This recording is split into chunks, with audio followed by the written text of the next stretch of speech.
پیسہ کہتا ہے مجھے حاصل کرو، باقی سب کو بھلا دو۔ اگر نہیں بھلاؤ گے تو جب میں تمہاری جیب میں آؤں گا تو تمہیں سب کچھ بھول جائے گا۔ دوست، عزیز و اقارب، رشتہ دار، حق، ہمسائے، اپنے پرائے سب بھول جاؤ گے۔ میں غریبوں کی پہچان بھی بھلا دوں گا۔ پیسہ حضرت انسان کو کہہ رہا ہے، دولت حضرت انسان کو کہہ رہی ہے جب میں تیرے پاس آؤں گی۔ پیسہ کہتا ہے جب میں تیری جیب میں آؤں گا، تیرے بینک اکاؤنٹ میں آؤں گا تو میں غریب کی پہچان بھلا دوں گا، میں تمہارے کان بہرے کر دوں گا۔ پھر کیا ہوگا؟ کوئی بھی فریادی فریاد کرتا رہے گا لیکن تمہارے کان اس کی فریاد سننے سے قاصر رہیں گے۔ پیسہ کہتا ہے اگر تم مجھ سے محبت کرو گے، اگر تم مجھ سے پیار کرو گے تو میں تمہیں شراب کے نشے میں لگا دوں گا جس میں لذت ہی لذت ہے۔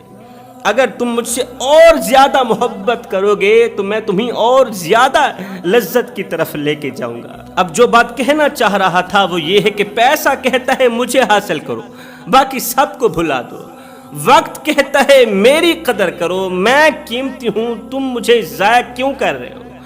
تم میری قیمت کیوں نہیں جانتے؟ مجھے ضائع مت کرو۔ دنیا کا سب سے زیادہ قیمتی گھوڑا بھی اتنا تیز نہیں دوڑتا، اتنا تیز نہیں بھاگتا جتنی میری تیز رفتار ہے۔ وقت حضرت انسان کو کہہ رہا ہے دنیا کا سب سے بڑا قیمتی اور تیز گھوڑا اتنا تیز نہیں بھاگتا جتنی میری تیز رفتار ہے۔ میں ہر گھڑی، ہر لمحے، ہر ساعت اپنی منزل کی طرف رواں دواں رہتا ہوں۔ اگر ہم وقت سے پوچھیں کہ تیری منزل کون سی ہے، بتا تو صحیح کہ تو ہر وقت، ہر گھڑی، ہر لمحے جس منزل کی طرف رواں دواں رہتا ہے، بھاگتا دوڑتا رہتا ہے، کوئی تجھے نہیں روک سکتا۔ بتا تو صحیح وہ منزل کون سی ہے؟ تو وقت کہتا ہے وہ منزل ہے تمہاری قبر، وہ منزل ہے تمہاری موت۔ جلد از جلد میں بھاگ کر، دوڑ کر تمہیں موت کی دبوچ میں دینے والا ہوں۔ اب مستقبل کہتا ہے میرے پیچھے چلو، میری مانو، مجھے مضبوط کرو، مجھے سٹرونگ کرنے کی کوشش کرو، باقی سب کو بھلا دو۔ اب پیسہ کہتا ہے مجھے حاصل کرو، وقت کہتا ہے میں قیمتی ہوں، میرے پیچھے چلو، مستقبل کہتا ہے مجھے مضبوط بناؤ، لیکن میرا اللہ صرف اتنا کہتا ہے کہ بس مجھے یاد کرو، مجھے یاد کرو، میرا ذکر کرو۔ یہ تمام چیزیں تمہارے قدموں پر نہ ڈال دوں، مجھے رب العالمین بھی نہ کہنا۔ پھر وقت بھی تمہارے قدموں پر ڈال دوں گا، پھر مستقبل بھی تمہارے قدموں پر ڈال دوں گا، پھر پیسہ، دولت، سب کچھ تمہارے قدموں پر نہ ڈال دوں، مجھے رب العالمین بھی نہ کہنا۔ تم مجھے یاد تو کرو میرے بندو، کیا میں تمہارا رب نہیں ہوں؟ کیا میں تمہیں پیدا کرنے والا نہیں ہوں؟ کیا میں تمہیں پالنے والا نہیں ہوں؟ جب تمہارا مالک بھی میں ہوں، خالق بھی میں ہوں، قادر بھی میں ہوں، سب کچھ میں ہوں، تو پھر تم مجھے یاد کیوں نہیں کرتے؟ جوانو، کیا تم جانتے ہو ہمارا دنیا میں آنے کا مقصد کیا تھا؟ اللہ تعالیٰ نے ہمیں کس مقصد کے لیے اس دنیا میں بھیجا تھا؟ آخر وہ کون سا مقصد تھا جس مقصد کے لیے میرے رسول کریم نے ہمارے لیے آنکھوں سے آنسو بہائے، ہمارے لیے پتھر کھائے، دکھ برداشت کیے، درد برداشت کیے؟ آخر وہ کون سا مقصد تھا کہ اللہ تعالیٰ نے ہمیں ایک چیز فرشتوں والی دی، ایک چیز جانوروں والی دی، یعنی کہ ایک عقل دی، دوسری شہوت دی، عقل اور شہوت دے کر ہمیں حضرت انسان بنایا۔ آخر وہ کون سا مقصد تھا کہ اللہ تعالیٰ نے ہمیں حضرت انسان بنا کر دنیا میں بھیجا؟ ہمارے آنے کا مقصد کیا تھا؟ زندگی پانے اور انسانی وجود میں آنے کا مقصد کیا تھا؟ حضرت حسن بصری فرماتے ہیں زندگی کا اصلی مقصد یہ ہے کہ کوئی تمہاری وجہ سے اللہ کے قریب ہو جائے۔ زندگی کا اصلی مقصد بھی یہی ہے کہ کوئی تمہاری وجہ سے نمازی بن جائے، کوئی تمہاری وجہ سے اللہ کے قریب ہو جائے، کوئی تمہاری وجہ سے جھوٹ بولنا چھوڑ دے، کوئی تمہاری وجہ سے غیبت چھوڑ دے، چغلی چھوڑ دے، کوئی تمہاری وجہ سے سچائی کا دامن مضبوطی سے پکڑ لے، صبر کا دامن مضبوطی سے پکڑ لے، کوئی تمہاری وجہ سے سجدوں کی لذت چکھ کر اللہ کے قریب ہو جائے۔ یہ ہے زندگی کا مقصد۔ جب بھی تم اپنی وجہ سے کسی کو اللہ کے قریب ہوتا دیکھو، جب بھی تم اپنی وجہ سے کسی کو نماز پڑھتا دیکھو، جب بھی تم اپنی وجہ سے کسی کو توبہ کرتا دیکھو، تو اللہ کا لاکھ لاکھ شکر ادا کیا کرو، اس لیے کہ تم نے زندگی میں آنے کا مقصد پورا کر دیا، اس مقصد کا حق ادا کر دیا۔ اور جب کوئی تمہاری وجہ سے دین سے دوری اختیار کرنے لگے، یہ بھی سن لو، حضرت حسن بصری فرماتے ہیں جب کوئی تمہاری وجہ سے دین سے دوری اختیار کرنے لگے، نماز سے دور ہونے لگے، قرآن سے دور ہونے لگے، حق سچ بولنے سے دور ہونے لگے، تو جان لو تم ان بدقسمت لوگوں میں سے ہو، تم ان جانوروں میں سے ہو جنہوں نے خدائی دعویٰ کیا اور مخلوق کو خالق سے دور کر دیا۔ تم پھر فرعون میں سے ہو، تم پھر نمرود میں سے ہو، انہوں نے بھی خدائی دعویٰ کر کے مخلوق کو خالق سے دور کیا تھا، اور تم بھی مخلوق کو خالق سے دور کر رہے ہو۔ جوانوں، میرے دامن میں زندگی بدل دینے والا ایک واقعہ پڑا ہے، زندگی میں انقلاب لانے والا۔ اس واقعے نے لاکھوں کروڑوں بھٹکے ہوئے نوجوانوں کو راہ راست پر لگا دیا، لاکھوں کروڑوں نوجوانوں کو راتوں کی تاریکیوں میں اٹھ اٹھ کر توبہ کرنے پر مجبور کر دیا، آنکھوں سے آنسو بہانے پر مجبور کر دیا۔ میرے رسول کریم صلی اللہ علیہ وسلم نے فرمایا صحابہ، راتوں کی تاریکیوں میں اٹھ اٹھ کر قرآن پڑھا کرو اور قرآن پڑھتے وقت رویا کرو۔ فرمایا اگر رونا نہ بھی آئے تو رونے کی کوشش کر لیا کرو۔ حضرت داتا علی حجویری سے پوچھا گیا، حضرت اگر رونے کی کوشش کریں پھر بھی رونا نہ آئے تو کیا کریں؟ آپ نے فرمایا پھر اپنے مقدر پہ رویا کرو، پھر اپنی قسمت پہ رویا کرو، اپنے نصیب پہ رویا کرو کہ اتنے سنگ دل ہو چکے ہو کہ آنکھیں آنسو بہانا بھی چھوڑ گئی ہیں۔ جوانوں، ایک شخص اپنے لیے قبر کھود رہا تھا، خود اپنے لیے اپنے ہاتھوں سے قبر کھود رہا تھا۔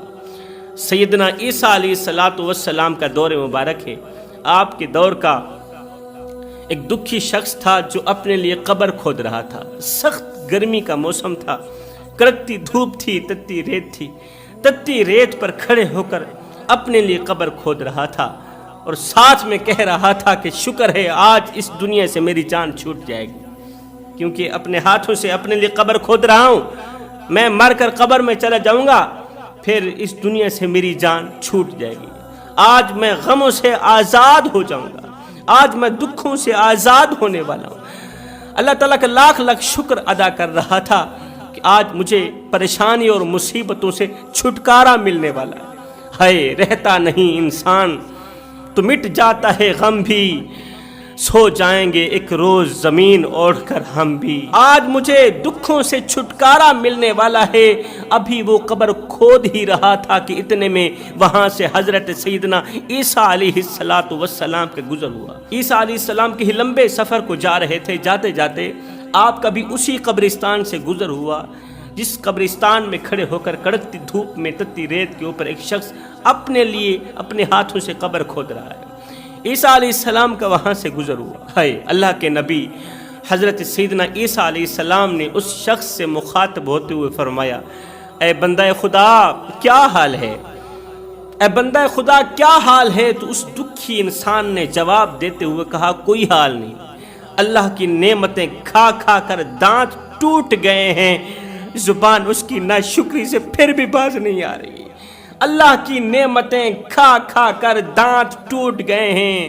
یہاں پر ایک چھوٹا سا واقعہ یاد آ گیا، یہ واقعہ بھی زندگی بدل دینے والا واقعہ ہے۔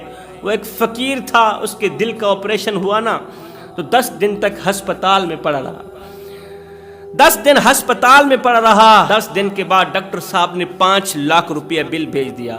فقیر اللہ والے نے جیسے ہی 5 لاکھ کا بل دیکھا زاروں قطار رونے لگے۔ اتنا بل 5 لاکھ 10 دن کا، زاروں قطار رونے لگے۔ ڈاکٹر صاحب دوڑ کر باہر نکلے، بابا جی کیا ہوا؟ کسی نے کہا جی بابا جی نے بہت زیادہ بل دیکھا ہے تو زاروں قطار رونے لگے۔ ڈاکٹر صاحب نے کہا بابا جی کوئی بات نہیں، مجھے لگتا ہے آپ غریب زیادہ ہیں، کوئی بات نہیں تھوڑا بل کم کر دیتے ہیں۔ تو اس فقیر اللہ والے نے کہا ڈاکٹر صاحب میں غریب نہیں ہوں، اللہ کا دیے سب کچھ ہے، یہ تو 5 لاکھ ہیں، 10 لاکھ دینے کی بھی استطاعت رکھتا ہوں، لیکن میں رو اس لیے رہا ہوں کہ تو نے 10 دن تک میرے دل کی رکھوالی کی ہے، بل 5 لاکھ روپیہ مانگ لیا ہے، افسوس کہ جس مالک نے ساری زندگی میرے دل کی رکھوالی کی ہے اس کا تو شکریہ بھی ادا نہیں کر سکا۔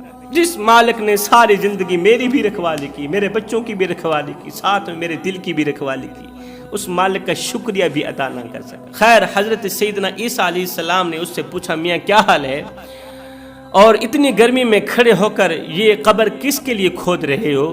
تمہاری ماں مر گئی ہے، ماں کے لیے قبر کھود رہے ہو، باپ مر گیا، باپ کے لیے قبر کھودے، کس عزیز کی قبر کھودی جا رہی ہے؟ تو اس دکھی دل اور دنیا کے ستائے ہوئے انسان نے کہا اے میرا حال پوچھنے والے۔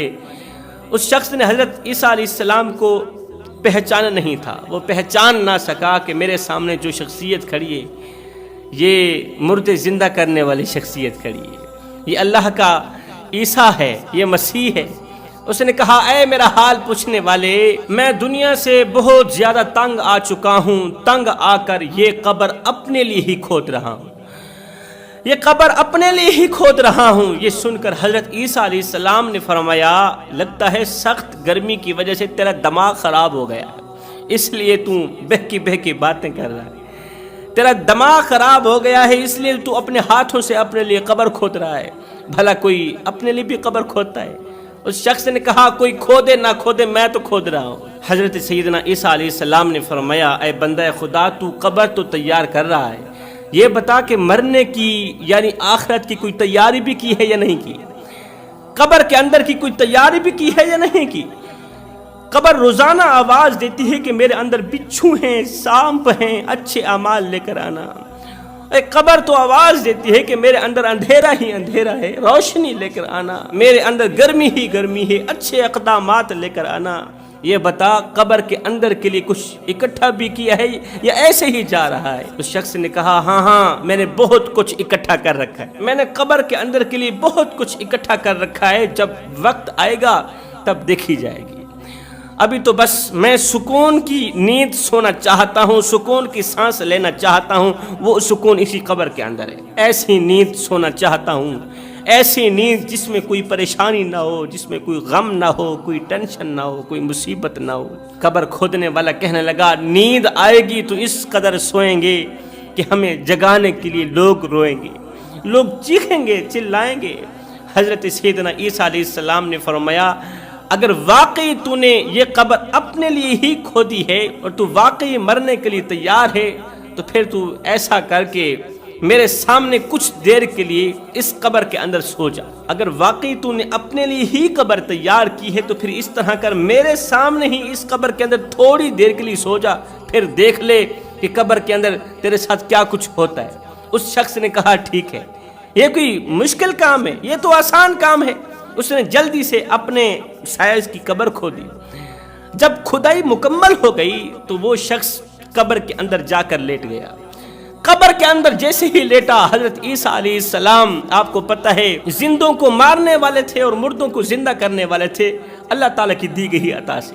اب جیسے ہی یہ شخص اپنے سائز کی قبر بنا کر اندر سویا تو حضرت سیدنا عیسیٰ علیہ السلام نے دونوں ہاتھ اٹھائے، عرض کی او میرے کریم رب، اس قبر میں سونے والے کو ابھی اور اسی وقت موت دے دے، اس قبر کے اندر سونے والے کو ابھی اور اسی وقت موت دے دے، اسے پتہ چل جائے کہ دنیا تیرے لیے اچھی ہے یا قبر تیرے لیے اچھی ہے، اور قبر کس کے لیے اچھی ہوتی ہے، مومن کے لیے یا کافر کے لیے؟ قبر کس کے لیے اچھی ہوتی ہے، غفلت میں زندگی گزارنے والوں کے لیے یا آخرت کے لیے کچھ اکٹھا کرنے والوں کے لیے؟ اب توجہ طلب بات ہے جوانوں، اللہ نے حضرت سیدنا عیسیٰ علیہ السلام کی دعا کو قبولیت کا شرف عطا فرمایا، دعا فوراً قبول ہو گئی، کیونکہ اللہ تعالیٰ کبھی بھی نبی کی دعا کو رد نہیں کرتا۔ ایک نبی کی دعا جو کسی بھی حال میں رد نہیں ہوتی، ہر حال میں قبول ہوتی، ایک مظلوم کی دعا۔ اس لیے رسول کریم صلی اللہ علیہ وسلم نے فرمایا مظلوم کی بد دعا سے ڈرا کرو۔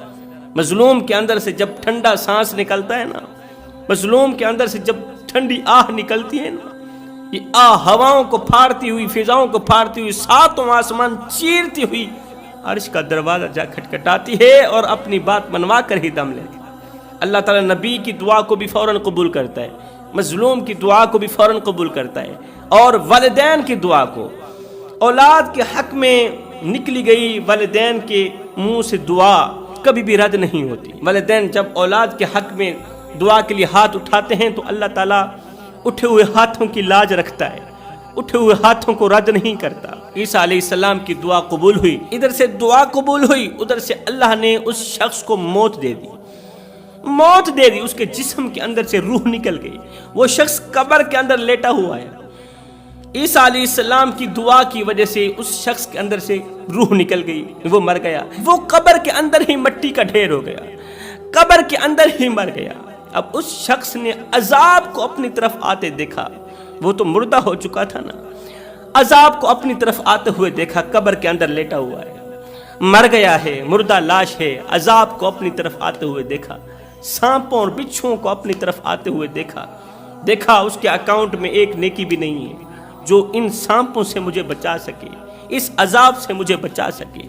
اس نے اپنی قبر کو جہنم کے گڑھوں میں سے گڑھا بنتے ہوئے دیکھا، چاروں طرف آگ ہی آگ ہے، قبر میں سانپ بچھو اپنا منہ کھولے بیٹھے۔ اس عذاب کو دیکھ کر وہ ڈر گیا، چیخیں مارنے لگا، رونے لگا۔ اس کے پاس کوئی ایسا عمل نہیں تھا جو اس عذاب سے اسے بچا سکے، کوئی عمل ایسا نہ تھا جو اس عذاب کو ٹال سکے۔ وہ بہت ہی پریشان تھا کہ اتنے میں حضرت سیدنا عیسیٰ علیہ السلام نے پھر سے دعا کے لیے ہاتھ اٹھا دیے، دعا کے لیے ہاتھ اٹھائے، یا اللہ اسے ایک بار پھر سے زندگی عطا فرما، ایک بار پھر سے اسے دنیا میں بھیج دے۔ اللہ نے پھر سے نبی کی دعا کو قبولیت کا شرف عطا فرمایا، نبی کی دعا قبول ہوئی، اللہ تعالیٰ نے اس شخص کو زندہ کر دیا۔ جیسے ہی وہ شخص زندہ ہوا، چیخیں مارتا ہوا قبر سے باہر نکلا، وہ بہت ڈرا ہوا تھا، چہرے پر پریشانیوں کے آثار تھے، مصیبتوں کے آثار تھے، خوف اور دبدبے کے آثار تھے۔ حضرت عیسیٰ علیہ السلام نے فرمایا اب بتا، اب بھی تو مرنا چاہتا ہے؟ اس نے بھاگتے ہوئے، دوڑتے ہوئے، روتے ہوئے کہا کہ میں نے سوچا تھا کہ قبر میں مجھے سکون ملے گا، قبر میں سکون ہوگا، کوئی پریشانی نہیں ہوگی، ہائے میں نادان نہیں جانتا تھا کہ قبر تو اس دنیا سے بھی زیادہ پریشانیوں کا گڑھا ہے، قبر کے اندر تو اس دنیا سے بھی زیادہ پریشانیاں ہیں، قبر میں تو اس سے بھی زیادہ غم ہے، قبر کے اندر تو دنیا سے کہیں زیادہ مصیبتیں ہیں، پریشانیاں ہیں، ٹینشنیں ہیں۔ اب قبر کے اندر دنیا سے بڑھ کر پریشانیاں کس انسان کے لیے؟ نافرمان کے لیے،